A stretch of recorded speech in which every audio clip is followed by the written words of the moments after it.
ये स्वास्थ्य विभाग का आयुष्मान भव करके कैंपेन है, जिसमें 4 कंपोनेंट हैं। एक हमारा स्वच्छता पखवाड़ा है, एक ब्लड डोनेशन कैंपेन है, एक आपका ऑर्गन डोनेशन की प्लेस है, और जितनी भी स्वास्थ्य विभाग की स्कीम्स हैं उनके awareness generation plus Ayushman card का, और जैसे हरियाणा में चिरायु कार्ड है उसका 100% कवरेज का, ये 4 कंपोनेंट्स हैं जो कि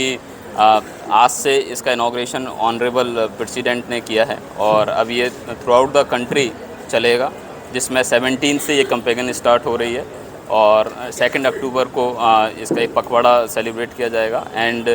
टिल दिसंबर तक हमारी कोशिश है कि 100% आयुष्मान कार्ड और चिरायु कार्ड की कवरेज हरियाणा में कंप्लीट कर ली जाए, जिसमें एक तो SECC जो इस सोशल इकोनॉमिक का सेंसस का डाटा था उसके बिहाफ पर जो बेनिफिशरीज थे, और एक PPP का वो इनिशियली 1.8 लाख तक का था, अब 3 लाख तक के जो बेनिफिशरीज हैं उनको 100% कवरेज के माध्यम से चिरायु कार्ड और आयुष्मान कार्ड दिए जाएंगे। साथ साथ ही जितनी भी PSCs हैं, CSCs हैं, उन पे ये चारों कंपोनेंट चलेंगे, और हर एक सप्ताह के सैटरडे को हमारे एक अलग से स्पेशल ड्राइव चलेगी, जिसमें आपके TB, आपके आई स्क्रीनिंग टेस्ट हो गए, आपके जो अदर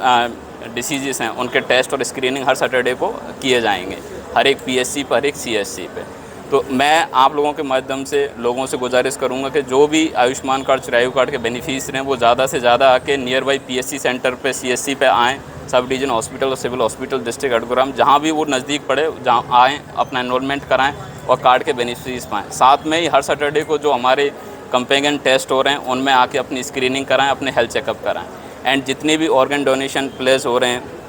और साथ में ही ब्लड डोनेशन के जो कैंप लग रहे हैं 17 को भी लगेंगे, 2 अक्टूबर को भी लगेंगे, और स्कूल्स एंड कॉलेजेस में भी अवेयरनेस जनरेशन रहेगा, उनमें ज़्यादा से ज़्यादा पार्टिसिपेट करें। ग्राम सभाओं में 2 अक्टूबर को रहेगा, वहाँ पर ज़्यादा से ज़्यादा पार्टिसिपेट करके इस भारत सरकार का, हरियाणा सरकार का जो मोटिव है और जो अभियान है उसको सक्सेसफुल बनाएं।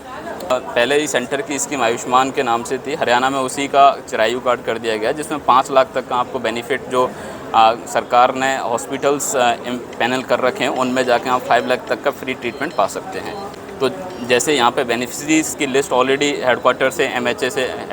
हेल्थ मिनिस्ट्री से आती है, उनको PPP की इनकम वेरिफिकेशन और SECC के सेंसस के बिहाफ पे सेलेक्ट किया गया है, तो वो लोग एनरोल्ड होके अपना एनरोलमेंट करा के कार्ड अवेलेबल कर सकते हैं और ये बेनिफिट्स पा सकते हैं। जैसे आपने कहा, गुड़गांव को मेडिकल हब कहा जाता है, जिसमें कोई दो राय नहीं है, और यहाँ पे सबसे इंडिया की बेस्ट मेडिकल फैसिलिटीज़ आपको मिलती हैं। एंड सरकार का जो मकसद है इस स्कीम का है कि जो भी down to earth section of the society है, जो फाइनेंशियली वीक है, वो बड़े से बड़े प्राइवेट हॉस्पिटल में जैसे पैसे वाले इलाज कराते हैं, वो ये गरीब आदमी भी इलाज करा सके, कोई बिना किसी संकोच के, विदाउट एनी प्रॉब्लम के। तो मोस्ट ऑफ दी जो बड़े हॉस्पिटल्स हैं वो एम्पैनल हैं उस लिस्ट में, वहाँ पे जाके ट्रीटमेंट किया जा सकता है। अगर किसी भी पेशेंट को, मैं आप लोगों के माध्यम से लोगों तक ये मैसेज भी देना चाहता हूँ कि अगर किसी को किसी हॉस्पिटल में जो पैनल है और उसमें शिकायत आती है या उनको ये स्कीम का बेनिफिट नहीं मिलता है, तो वो CMO साहब के पास आकर तुरंत शिकायत दें, उस पर तुरंत कार्रवाई की जाएगी। आयुष्मान भारत के अंदर अगर आपकी मैं बात करूं, 2 किस्म की स्कीम इस वक्त भारत में, तो अगर मैं कहूं एक ही स्कीम है। हरियाणा में इसकी 2 किस्म की स्कीम है। आयुष्मान भारत का पहले जो 2011 के सेंसस में जो डाटा आया हुआ था, SECC के बेसिस पे आयुष्मान भारत का कार्ड बना था, जिसमें 5 लाख तक की सालाना जो है परिवार को जो है बेनिफिट्स हम दे रहे थे। लेकिन हरियाणा सरकार ने इसको एक्सटेंडेड आयुष्मान स्कीम या चिरायु का जो नाम दिया, उसमें हमने 1.8 लाख तक जिनकी इनकम थी उनको इंक्लूड किया, और अब उसको भी बढ़ाकर हमने 3 लाख तक किया है। 1.8 लाख से 3 लाख के बीच में जो लोग हैं उनको 1500 रुपये सालाना देने के बाद वो 5 लाख तक का मुफ्त इलाज करवा सकते हैं।